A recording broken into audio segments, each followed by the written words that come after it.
Hi everyone, welcome to Anglovers. ഇന്ന് നമ്മൾ discuss ചെയ്യാൻ പോകുന്നത് IELTS റൈറ്റിംഗ് ജനറൽ ടാസ്ക് 1 ആണ്. അതിൽ തന്നെ semi formal letter. So let's get started.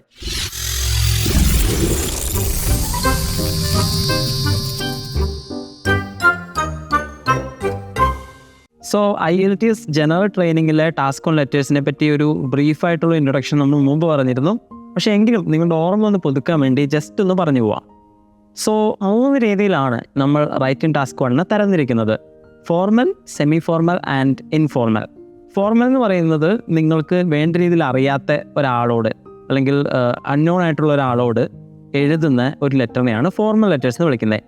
Semi formal എന്ന് പറഞ്ഞു കഴിഞ്ഞാൽ യു നോ ദ പേഴ്സൺ, ഒരാളെ നിങ്ങൾക്ക് അറിയാം, പക്ഷേ അയാളെ അത്ര ക്ലോസ് അല്ല, അതായത് അത്ര ഇൻഫോർമൽ ആവാനുള്ള ഒരു ക്ലോസ്നെസ് നിങ്ങൾക്ക് ആ പേഴ്സൺ ആയിട്ടില്ല. ആ ഒരു സമയത്താണ് നമ്മൾ സെമി ഫോർമൽ എഴുതുന്നത്.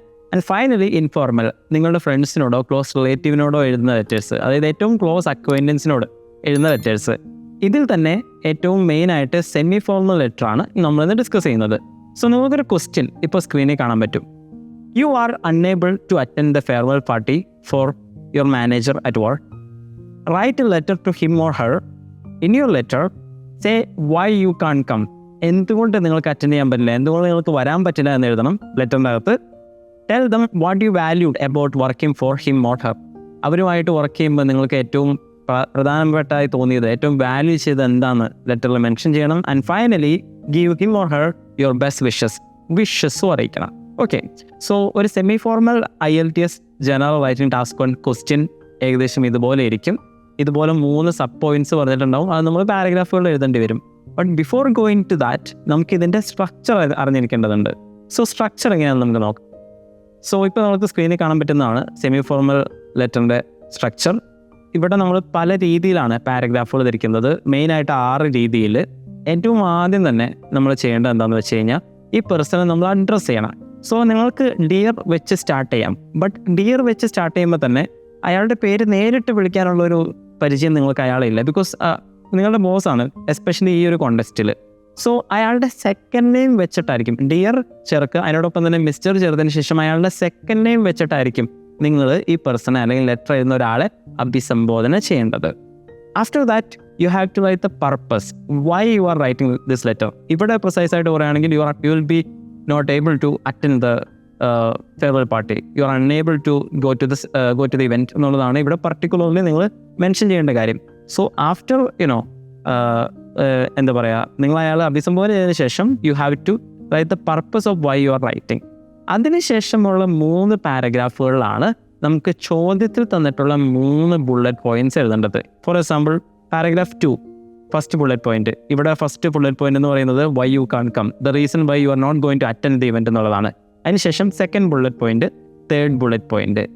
ചോദ്യത്തിൽ തന്നിട്ടുള്ള 3 ബുള്ളറ്റ് പോയിന്റിന്റെ ഉത്തരങ്ങൾ പാരഗ്രാഫുകളിൽ 3 എണ്ണമായി തിരിച്ചെഴുതാൻ പ്രത്യേകം ശ്രദ്ധിക്കുക. ഏറ്റവും അവസാനം നമ്മൾ സൈൻ ഓഫ് ചെയ്യണം. You have to conclude the sign off ആയിട്ട്. അവിടെ കൈൻഡ് റിഗാർഡ്സ് എന്നുള്ള രീതിയിൽ എഴുതാണ് നല്ലത്. ഇതാണ് ഒരു ഇൻഫോർമൽ രീതിയിൽ നമുക്ക് മെൻഷൻ ചെയ്യാൻ പറ്റുന്ന ഒരു യൂസേജ് എന്ന് പറയുന്നത്. It is formal but at the same time എന്താ പറയുക, ഫ്രണ്ട്ലി ആണ്. ഒരു സെമി ഫോർമൽ ലെറ്ററിന് വേണ്ട രീതിയിൽ നിങ്ങൾക്ക് ഈ ഒരു യൂസേജ് ഉപയോഗിക്കാൻ പറ്റും. ഇപ്പോൾ നിങ്ങൾ സെമി ഫോർമൽ ലെറ്ററിൻ്റെ ക്വസ്റ്റ്യൻ എങ്ങനെയായിരിക്കുന്നു, അതിൻ്റെ സ്ട്രക്ചർ എങ്ങനെയായിരിക്കുന്നു കണ്ടു. ഈ ഒരു ഡീറ്റെയിൽഡ് സെമി ഫോർമൽ ലെറ്റർ എഴുതുന്നതിന് മുമ്പ് തന്നെ നിങ്ങൾക്ക് മനസ്സിലാവാൻ വേണ്ടി ഒരു റഫ് സ്കെച്ച് അല്ലെങ്കിൽ ഒരു കീ പോയിന്റ്സ് നമുക്ക് നോക്കാം. ഇപ്പോൾ നിങ്ങൾക്ക് സ്ക്രീനിൽ കാണാൻ പറ്റും എങ്ങനെയാണ് ജസ്റ്റ് ഒരു കീവേഡ്സ് വെച്ചിട്ട് എസ്സേ കൺസ്ട്രക്ട് ചെയ്യാന്നുള്ളത്. ആദ്യമേ തന്നെ നമ്മൾ ഡിയർ മിസ്റ്റർ ജോൺ എന്നാണ് ആൾക്ക് പേര് കൊടുത്തിട്ടുള്ളത്. പറഞ്ഞല്ലോ, ആദ്യം ഡിയർ നേരത്തിന് ശേഷം അയാളുടെ സെക്കൻഡ് നെയിം പറയണം. എന്നിട്ട് നമ്മൾ പർപ്പസ് എഴുതിയേക്കുവാണ് പാരഗ്രാഫ് 1 ആയിട്ട്. You are unable to attend the farewell party for your manager at work. അതാണ് നമ്മുടെ റീസൺ. ഇനിയുള്ള 3 പാരഗ്രാഫുകളിലാണ് നമ്മൾ റീസൺസ് കൊടുക്കേണ്ടത്, അതായത് ബുള്ളറ്റ് പോയിന്റ്സ് ആൻഡ് ആൻസർ ആയിട്ട്.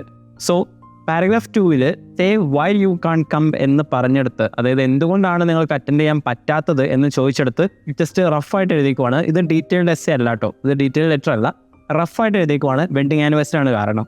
Partner has book tickets to the theatre. അതായത് വെഡിങ് ആനിവേഴ്സറി ആണ്, അതുകൊണ്ട് എൻ്റെ പാർട്ണർ ഓൾറെഡി സിനിമ കാണാനായിട്ട് ടിക്കറ്റൊക്കെ ബുക്ക് ചെയ്തു. ഇത് നമ്മൾ പാരഗ്രാഫായിട്ട് അല്ലെങ്കിൽ ഡീറ്റെയിൽ സെൻറ്റൻസുകളായിട്ട് റിയൽ എസ്സേ എഴുതണം.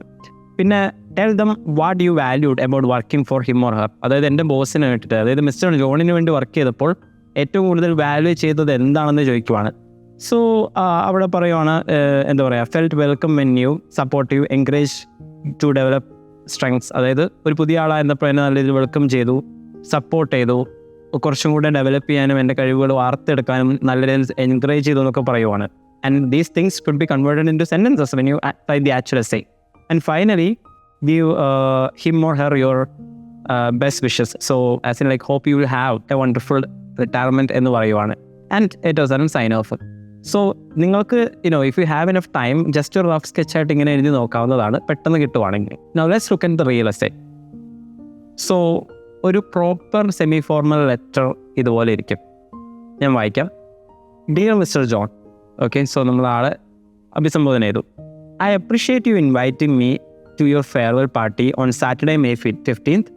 Unfortunately, I will be unable to attend the event. Just ആ 2 സെൻറ്റൻസിൽ പർപ്പസും എന്തിനാണ് ലെറ്റർ എഴുതുന്നതെന്നുള്ള പർപ്പസും അതിനോടൊപ്പം തന്നെ ഞാൻ വരാൻ സാധിക്കില്ല എന്നുള്ളതും കൃത്യമായിട്ട് പറഞ്ഞിരിക്കുകയാണ്. And then why I can't come, why I cannot attend എന്നുള്ളത് പറയുവാണ് ഒരു പാരഗ്രാഫായിട്ട്. My wedding anniversary coincides with the date and my wife has already reserved tickets for us to watch a play at the Queen's Theatre. I am sad that I will be unable to attend this wonderful event and celebrate your upcoming retirement with you. So, മുന്നേ ഒരു rough സ്കെച്ചിൽ നമ്മൾ കണ്ടപ്പോൾ എന്താ പറയുക, booked tickets partner എന്നൊക്കെ കണ്ടുള്ളൂ. ഇവിടെ കൃത്യമായിട്ട് വൈഫാണ് ബുക്ക് ചെയ്തതെന്നുള്ളതും അത് എവിടെയാണെന്നുള്ളതും അതുകൊണ്ട് എനിക്ക് വരാൻ പറ്റില്ല എന്നുള്ളതും ഡീറ്റെയിൽഡ് സെൻറ്റൻസ് ആയിട്ട് പറഞ്ഞു. സോ ഇത്രയും എന്താ പറയുക ഡീറ്റെയിൽഡ് ആയിട്ട് തന്നെ നിങ്ങളുടെ പോയിൻറ്റ്സ് നിങ്ങൾ എക്സ്പ്ലെയിൻ ചെയ്യാൻ ശ്രമിക്കുക. അടുത്തത് എന്താ പറയുക, ഹൗ അല്ലെങ്കിൽ what all things I valued while working with you എന്നുള്ളതിൻ്റെ പാരഗ്രാഫാണ്. അത് എഴുതിയിട്ടുള്ളത് എങ്ങനെയാണ്? I would like to express my gratitude for all of your help throughout the years. ഈ വർഷക്കാലം അത്രയും എന്നെ സപ്പോർട്ട് ചെയ്തതിന് എൻ്റെ നന്ദി ഞാൻ രേഖപ്പെടുത്തുന്നു. When I initially joined the firm as a shy and frightened 20-year-old, you made me feel so welcome and you have always helped me discover and develop my skills. So, as a newcomer അല്ലെങ്കിൽ ഒരു fresher എന്നുള്ള രീതിയിൽ ഞാൻ join ചെയ്തപ്പോൾ നിങ്ങളാണ് എന്നെ support ചെയ്തതും എൻ്റെ കഴിവുകൾ വാർത്തെടുത്തതും പറഞ്ഞിട്ടാണ് ആ പാരഗ്രാഫ് അവസാനിക്കുന്നത്. And it's a very good way of constructing a paragraph. So വായിക്കുമ്പോൾ തന്നെ even though he couldn't attend the event അല്ലെങ്കിൽ he won't be able to attend the event, കൃത്യമായിട്ട് അതിനൊരു സൊല്യൂഷൻ അല്ലെങ്കിൽ അയാൾക്ക് ഇഷ്ടപ്പെടുന്ന രീതിയിൽ ഈ സെൻറ്റൻസ് കൺസ്ട്രക്ട് ചെയ്തിട്ടുണ്ട്. ആൻഡ് ഫൈനലി വിഷസിൻ്റെ പാരഗ്രാഫ് 4 ആണ്. I wish you a happy and well earned retirement. I hope it involves many joyful gardening hours and that you are able to take the vacation you have always wanted to do. So കൃത്യമായിട്ട് the person is going to retire, my boss is going to retire. So നല്ല രീതിയിൽ നിങ്ങൾക്ക് retirement എന്താ പറയുക ആശംസിക്കുന്നു. നല്ലൊരു gardening ഒക്കെ ചെയ്ത് ഹാപ്പി ആയിട്ട് പോട്ടെ എന്ന് പറഞ്ഞിട്ടാണ് നമ്മുടെ പാരഗ്രാഫ് അവസാനിപ്പിക്കുന്നത്. And kind regards the name. So ഇതുപോലെയാണ് നിങ്ങൾ IELTS general writing task 1 semi formal essay എഴുതേണ്ടത്. ഒന്നുകൂടി ആലോചിച്ചിരിക്കാൻ വേണ്ടി പറയുവാണ്, ഇത് നിങ്ങളുടെ ബോസിന് വേണ്ടി എഴുതുന്നതാണ്. You know the person but you are not close with them. So ഇതാണ് സ്ട്രക്ചർ, ഇതുപോലെയാണ് ഡീറ്റെയിൽഡ് ആയിട്ട് എഴുതേണ്ടത്. സോ ഇത്തരം കാര്യങ്ങൾ പ്രത്യേകം ശ്രദ്ധിക്കുക. IELTS റൈറ്റിങ്ങിനെ പറ്റി കൂടുതൽ അറിയാനും നിങ്ങൾക്ക് വേണ്ട ഗൈഡൻസ് തരാനും every alternate day Anglo trial class conduct ചെയ്യുന്നുണ്ട്. Make sure to check the link given in the description and I will see you next week.